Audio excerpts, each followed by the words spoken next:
may mga naglalabas na naman na balita. Itong si David Morel nga daw, napapabalitang gustong ibalik ng Magnolia Hotshots. Si Morel nga ay isa sa mga slam dunk contest champion noong nakaraang season.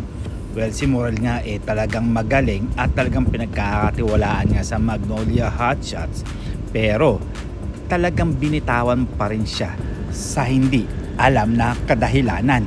Sabi nga ng PBA Insider, the PBA reigning dunk champion David Morel has officially been picked up by Ginebra after being let go of by sister team Magnolia Hotshots.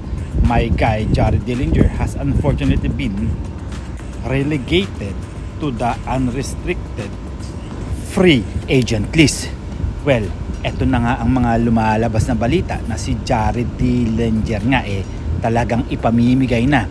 Dahil nga dati pa naman talagang usapan na yan na talagang ititrade itong si Jared Dillinger o magiging free agent nga ito. Kayo ba mga pare ko'y, marami na rin kasing naibigay na kampeonato ito si Jared Dillinger at syempre nagkakaroon na nga ito ng edad sa Barangay Ginebra.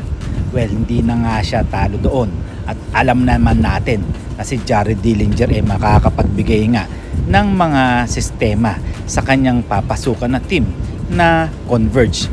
Well, maghintay-hintay na lang tayo kung ano nga ba talaga ang mangyayari dito sa player na ito na kay David Morel pati na rin kay Jared Dillinger. Well, good luck na nga lang sa inyong dalawa. Sana makapagbigay kayo ng panibagong kampeonato sa mga bagong team na papasukan nyo.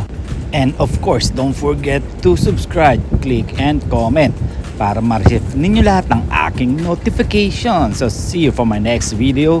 See you for my next vlog.